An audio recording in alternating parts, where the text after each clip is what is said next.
आज पवित्र गुरुजांग ग्राम स्वामीजी जन्मित ग्राम स्वामी लक्ष्मणानंद सरस्वती जन्म शतवार्षिकी वर्ष कार्यक्रम शुभारंभ होती। माननीय मुख्यमंत्री माननीय पूर्वतन केंद्र मंत्री श्रीयुक्त धर्मेंद्र प्रधान महोदय एवं अन्यान्य समस्त सांसद विधायक बहु साधु सन्त मनीषी मान गहन आज कार्यक्रम शुभारंभ होती।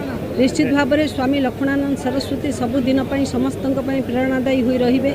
तांकर अवर्तमान आज एठारे तांकर शिक्षा क्षेत्र में समाज संस्कार क्षेत्र में आदिवासी गिरिजन मानकर उत्थान क्षेत्र में तथा कुनी कुनी छात्र छात्री भितर संस्कृत भाषार व्यापकता सृष्टि करने ज्ञानर भंडार मार्ग उन्मुक्त करने जो प्रचेषा जारी रखी एवं तत्सहित जो भाव में गो सुरक्षार कथा कही जमी जल जंगल संपदर सुरक्षार कथा कही कृषि आधारित अर्थनीतिर कथा कही निश्चित भाव में आज तार स्मृति चालन अवसर में पंच संकल्प स्वामीजी समस्ते निश्चित भाव में आगामी दिन में परिपालन करवा जार प्रकृत जहारी माध्यम आम प्रकृत विकसित ओडिशा विकसित भारत जो स्वप्न देखुचे ता निश्चित भाव में स्वामीजी तो थे ओडिशा हीरा खंडटीए एवं स्वामी लक्ष्मणानंद सरस्वती आज शतवार्षिक जो उत्सव ये जो भव्य उत्सव रे बहुत साधु सन्थ एवं जो कर्मकर्ता माने गुरुजांग गाँव रे पूर्ण सहयोग रे बहुत बढ़िया कार्यक्रम होता। ये माननीय मुख्यमंत्री भी उपस्थित थिले एवं अनेक मंत्री एमपी सब आसी भक्त भी बहुत अंचल आसी तेणु आगामी दिन में धर्म जागरण एवं संस्कृति रक्षा पाई जो अनेक बाणी प्रदान करते सेटा समाज पाई आम सनातन हिंदू धर्म पाई उपादेय तेणु बहुत सुंदर कार्यक्रम होला और नरनारायण का सेवा भी व्यवस्था अच्छी। स्वामी लक्ष्मणानंद सरस्वती जन्म शतवार्षिकी ओडिशा रे धूमधाम रे वर्षव्यापी हब।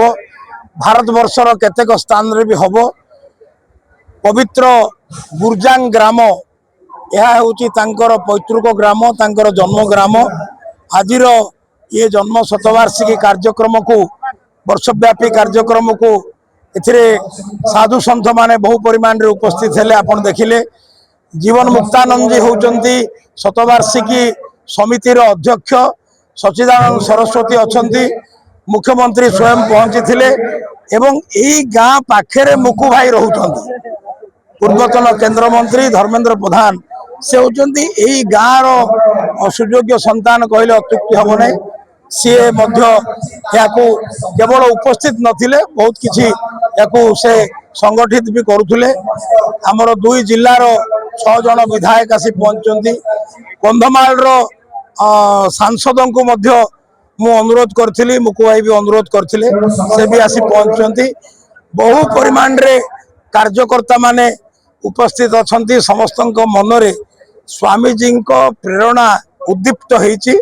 सेही प्रेरणा नहीं केमिति भारत वर्षर गाँ गहल धर्मांतरीकरण बंद हब। बालिका शिक्षा कन्या शिक्षा संस्कृत शिक्षा ये सबूर प्रसारण हब से दिगरे आज समस्त संकल्प नहीं।